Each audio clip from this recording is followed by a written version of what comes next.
ஒரு வார்த்தை சொல்லும் கர்த்தாவே,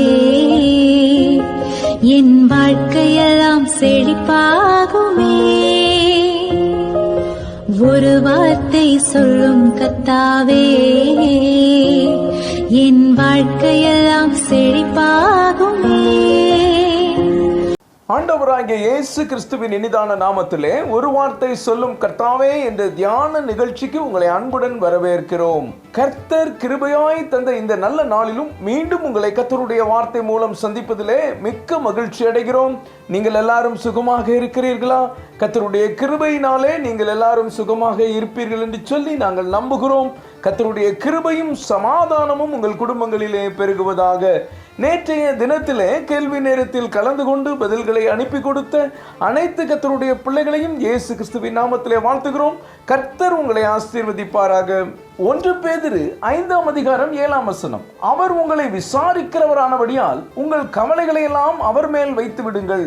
கிறிஸ்துவுக்குள் மிகவும் அன்பான தேவனுடைய பிள்ளைகளே, கர்த்தர் இந்த நாளிலும் நமக்கு தரும் ஆசீர்வாதமான வார்த்தை என்னவென்றால், அவர் உங்களை விசாரிக்கிறவரானபடியால் உங்கள் கவலைகளை எல்லாம் அவர் மேல் வைத்து விடுங்கள். ஆம் கர்த்தருடைய பிள்ளைகளே, உங்களையும் என்னையும் அன்போடு விசாரிக்கிறவர் ஒருவர் இருக்கிறார். அவர்தான் நம் ஆண்டவர் இயேசு கிறிஸ்து. பல வேளைகளில் நாம் மனமுடைந்து போகிறோம். மனிதர்கள் நம்முடைய இருதயத்தை சுக்குநூறாக உடைத்து விடுகிறார்கள், காயப்படுத்துகிறார்கள். நாம் வேதனைப்படுகிறோம். யாராவது நம்மை விசாரிப்பார்களா? ஆறுதல் படுத்துவார்களா? 4 வார்த்தை அன்பாக பேசுவார்களா? உற்சாகப்படுத்துவார்களா? உதவி செய்வார்களா என்று எதிர்பார்க்கிறோம். ஆனால் யாரும் வருவதில்லை. சங்கீதம் 69:20 சங்கீதக்காரன் தாவீது, நிந்தை என் இருதயத்தை பிளந்தது, நான் மிகவும் வேதனைப்படுகிறேன், எனக்காக பரிதபிக்கிறவன் உண்டோ என்று காத்திருக்கிறேன், ஒருவனும் இல்லை, தேற்றுகிறவர்களுக்கு காத்திருந்தேன், ஒருவனையும் காணேன் என்று சொல்லுகிறார். எனக்கு அன்பான தேவனுடைய பிள்ளைகளே, தாவீது சொல்கிறது போல உங்களை காயப்படுத்த வேதனைப்படுத்த அநேகர் வருவார்கள். ஆனால் உங்களை தேற்றுவதற்கு, உங்களை சமாதானப்படுத்துவதற்கு, உங்களை தைரியப்படுத்துவதற்கு யாரும் வரமாட்டார்கள்.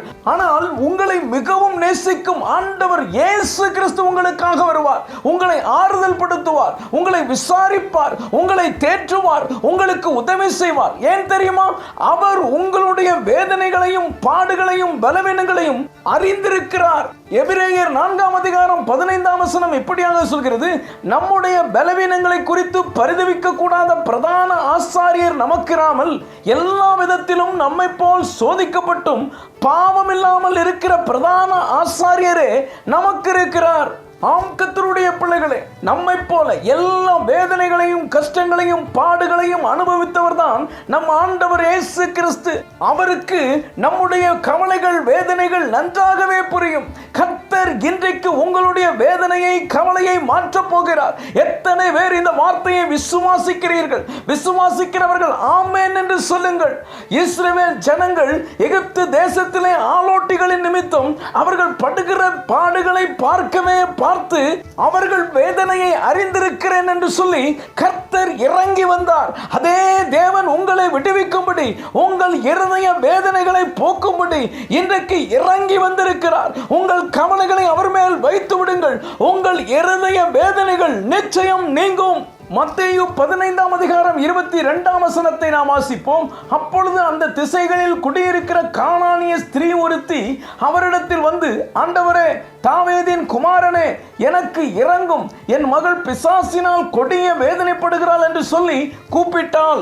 இங்கே கானானிய தாயார் ஒருவர் தன் மகள் பிசாசினால் கொடிய வேதனைப்படுவதை ஆண்டவரிடம் சொல்லுகிறார்.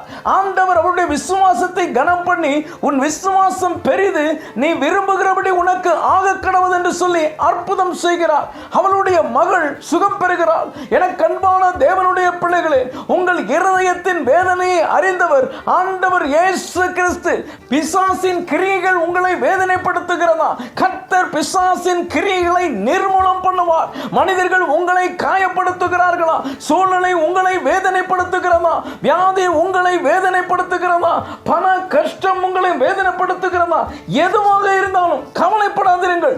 நீங்கள் விரும்புகிறபடி நடக்கும். கர்த்தர் உங்களுக்கு எல்லாவற்றையும் மாற்றப் போகிறார். ஒரு அற்புதம் நிச்சயம் நடக்கும். கர்த்தரை விசுவாசியுங்கள்.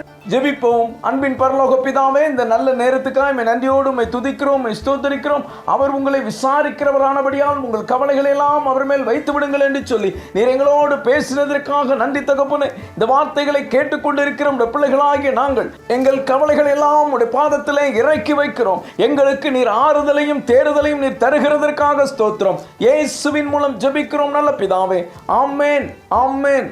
இன்றைய கேள்வி, தன்னுடைய மகளுக்காக ஆண்டவரிடம் வந்த ஸ்திரீ யார்? ஏ சமாரிய ஸ்திரீ, பி எகிப்திய ஸ்திரீ, சி கானானிய ஸ்திரீ, டி தூர தேசத்து ஸ்திரீ. இந்த கர்த்தருடைய வார்த்தை உங்களுக்கு ஆசீர்வாதமாக இருந்திருக்குமேயானால் தயவு செய்து லைக் பண்ணுங்கள். உடைய நண்பர்களுக்கும் உறவினர்களுக்கும் வாட்ஸ்அப்பில் இருக்கிற அனைத்து குழுக்களுக்கும் அனுப்பி கொடுங்கள். தொடர்ந்து நம்முடைய மிஷனரிமார்களுக்காக ஜெபித்துக் கொள்ளுங்கள்.